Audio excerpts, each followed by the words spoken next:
Good morning, Jackson, Mississippi, and all surrounding areas. You've tuned in to the free-range human show of choice, your daily dose of reality radio. It starts now. This is the Clay Edwards Show. I am the Clay Edwards. I'm kidding. I'm kidding about that part. I am Clay Edwards. Good morning to everybody out there. Whew, let's see here. We are live in the Mac Hike of Flowood. Say it with me. Chrysler, Dodge, Jeep, Ram studio out here at the lovely Cotton Exchange Plaza in Flora, Mississippi. Your boy tore a hole in the space-time continuum, somehow left the house 20 minutes later than normal, and only got here 5 minutes later than normal without speeding. That is so weird to me. I don't know how that happens, but it does, and I find a way to do it.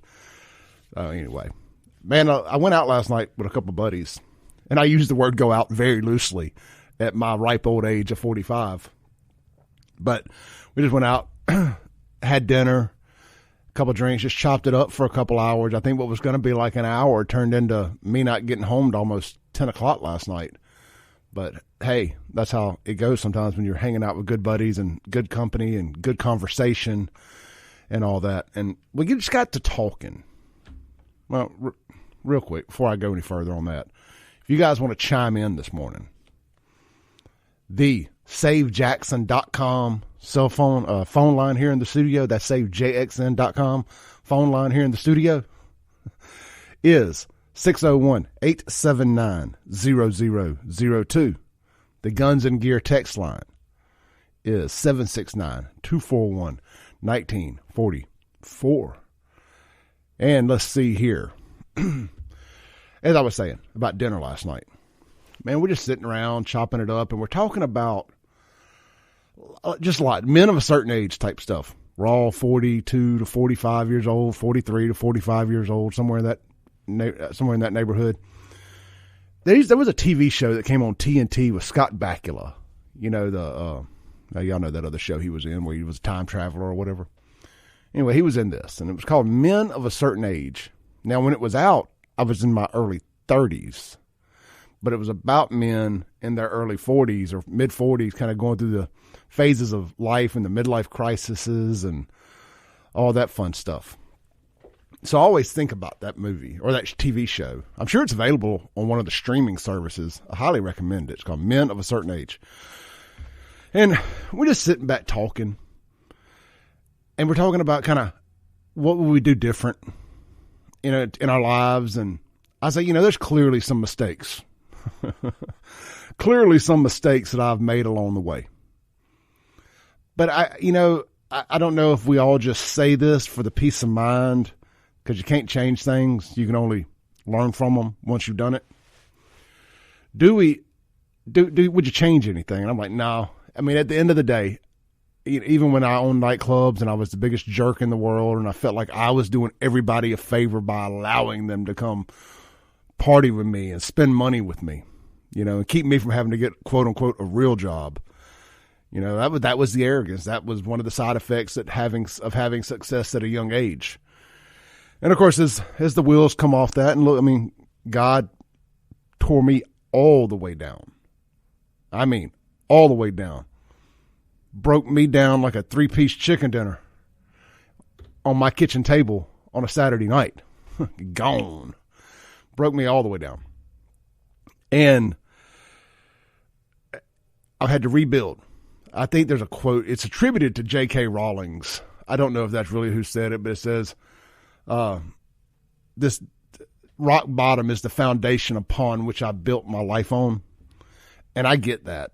The older I get, the more I get that. But we're just talking about what would we do different.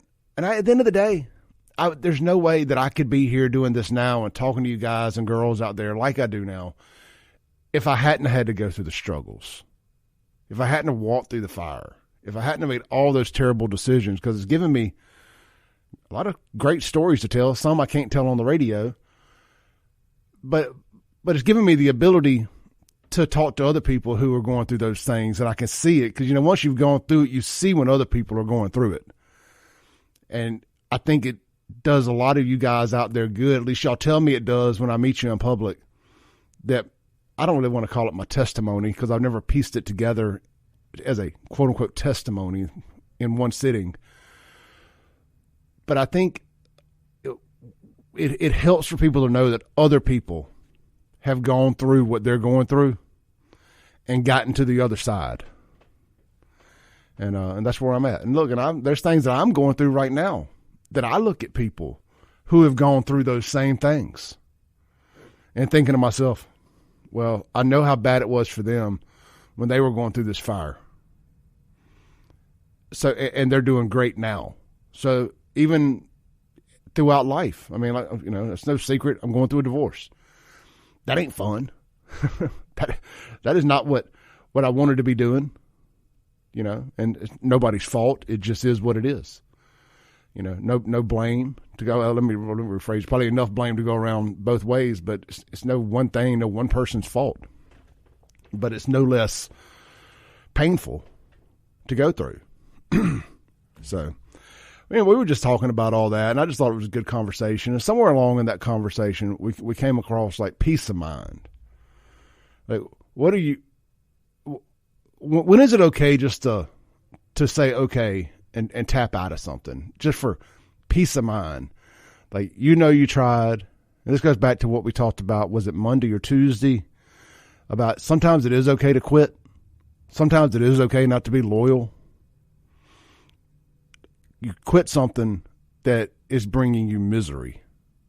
You quit something that sometimes it's best for both people to tap out and do, or whatever. And I say people, I'm not just talking about divorce, I'm talking about jobs and everything, or whatever the situation is. Sometimes friendships. Some friends are like a boat anchor around your neck. I tell you what, more so than a bad relationship, more so than a terrible job, more so than a car note that you can't pay or a house note you can't pay. Just an is the word albatross? Y'all know me and my limited vocabulary here. But I tell you what, man, if I can give any advice, take stock of the people in your circle and ask yourself, not so much what do they bring to the table. This ain't a financial or a how does it benefit you thing, but do they suck more energy out of you having to be their friend than you get out of them? Or, you know, is at least equal. That old thing about if you hang out with 4 broke dudes, you'll be the 5th. If you hang out with 4 millionaires, you'll be the 5th. That is very true. And not just from a financial standpoint. I'm sure a lot of you guys out there have read the book, Rich Dad, Poor Dad. I have. Spent a lot of my life as the poor dad. And for the next 5-6 years, I don't want to say I'm going to be the rich dad, but I plan on being a different dad than the one I've been previously. You know, made a lot of changes in my life and, you know, move forward. But that is a great book, or I have the audio book, actually. I just cannot sit and read books. And I enjoy it when I do, but I have a real problem with, and Anson, who will be joining us here shortly, he likes to sit down and read books. Man, I cannot close out the world and shut it down enough and cut off all the noise enough to sit down and read books. I just listen to them in my journey from Florida back to Brandon and whenever else I'm in the car. So, I don't know, man, just a little opening thing there. I was just thinking about it. I would love to hear some of you all's story. We didn't do a recovery show this week, a testimonial Tuesday. But if y'all want to call in, I would love to hear your story about cutting people off or leaving a situation, and how did you recover from that? What did you do? What was that situation? You can speak in generalities if you don't want to dead name anybody. See, that's the word for dead naming right there from me. You know, you don't want to call somebody out. This nonsense about dead naming that liberals use, like when Chris becomes Christy and you still call him Chris. I don't know about that. That ain't dead naming. That was something Twitter made up to kick more conservatives off. So anyway, good stuff there. Hey, look, I'm going to be putting together a Christmas party. I was kind of hesitant on doing it just cause we just did a Thanksgiving one, which went over well.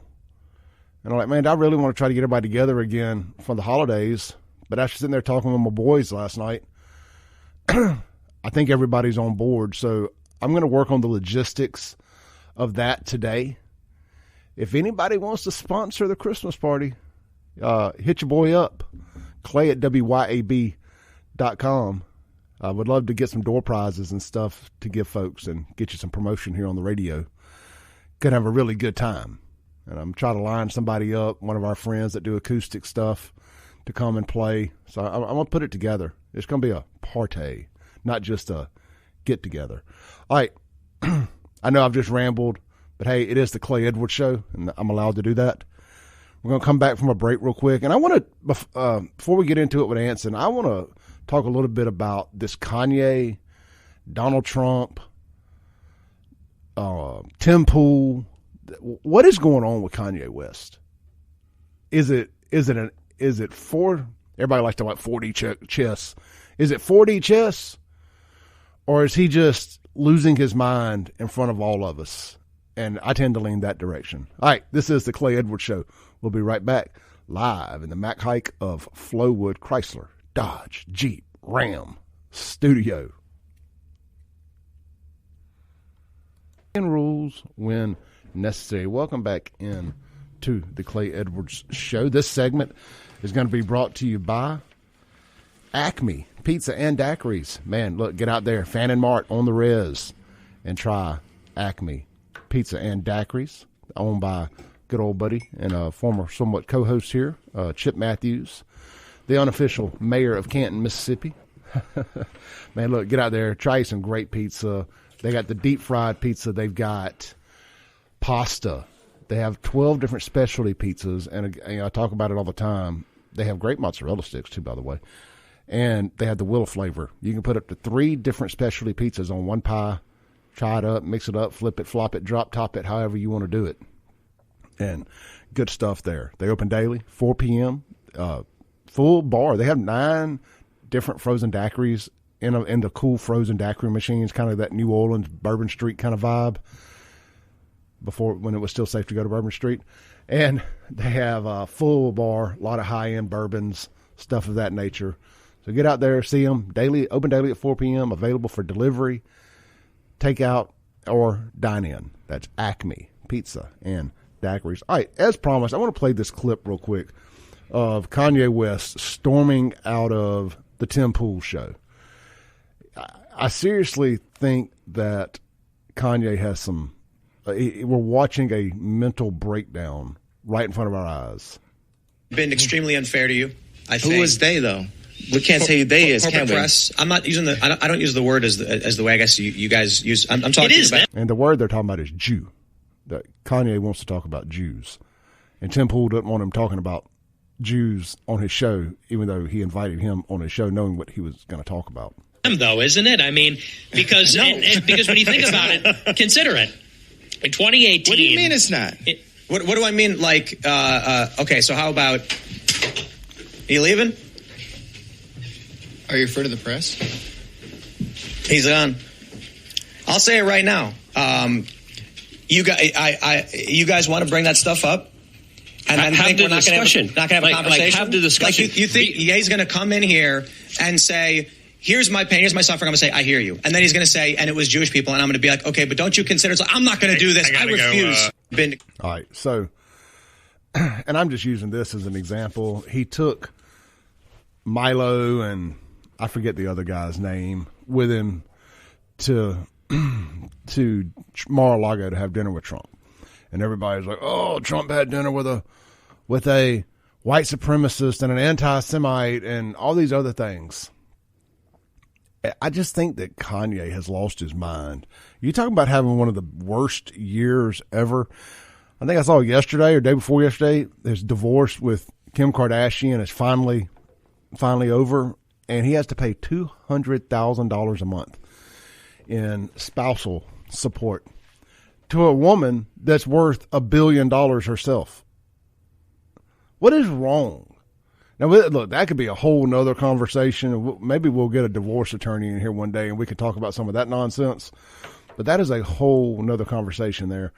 But I think we're watching. I fully expect to wake up one day and Kanye West be dead from suicide, like not John Lennon. He got killed. He didn't kill himself, but hey, very well could be killed. I don't know. What's a famous suicide, Anson? Man, I don't know. I'm just having a brain fart over here. Yeah. Oh, I tell you, the talented musician for Soundgarden, that was horrible. Chris Cornell, Chester Bennington from Linkin Park. That blew my mind. That guy's good looking, had it all, and bam. Was sitting. I'll never forget where I was when I heard about Chester Bennington. Me, my dad, and my sister. We never get to go eat lunch together, and we all somehow, a bunch of South Jacksonians, ended up at Mama Hamill's. Yeah. We're eating lunch, and I got the breaking news thing about Chester Bennington, and if I remember correctly, he either killed himself on the same day that Cornell did, or on his birthday, or something like it. And wasn't Robin Williams a suicide? Yes. That was horrible. I mean, that guy was so talented. I just, man, it breaks my heart, man, when you hear about that stuff. Steven texted in on the Guns and Gear text line, said Epstein. Okay, yeah. We forgot that one. famous suicides. Yeah, but I just staying on track a little bit because I could go all down that rabbit hole. Thank you, Steven. Yeah. I fully expect to wake up one day and find out we've lost Kanye. Yeah, dude, I didn't know any of that was going on. I'm so out of the loop on some of that stuff. I did not know that. That's weird. Well, good for you because it's healthy to be out of the loop sometimes. Well, I ain't got time for Kanye. All that noise. Yeah, I don't. But no, that's sad. It is. I think we're watching the unraveling of a great mind. Yeah. But he's been so famous and so powerful and so rich and so famous that he is. And look, I'll never tell anybody to stay in your lane. Yeah. I'm cool with people being active in politics as long as it ain't on like the field of play. You know what I mean? Like the kneeling and protesting the national anthem. Yeah. I'm not cool with that, but I'm cool with people getting involved. I wish more people would. I do too. But I think Kanye's ego, I guess, I don't know no other way to say it. Right. Or his self-worth to the masses, it's bigger than what he thinks it's bigger than what it is. Like, I think at the end of the day, people just want great music from Kanye. I agree with you. I think the greatest weakness of man in general is ego. I believe that with all my heart. So. That was part of a conversation I was having last night at dinner. Yeah. Was just about the ego I once had and then God just tearing me all the way down. And, some people in that situation can rebuild faster, and some fake their rebuild and pretend. And the next thing you know, they hit rock bottom, and then they're a Southern Baptist preacher. Right, man. Look, it took me 10 years to build myself back up spiritually and emotionally. Yeah, and getting my morals back in line. So Clay, when you were talking about that a while ago, you hit me in the heart like a dagger. And dude, you're talking about you don't know if it's your testimony. What it is it's your story.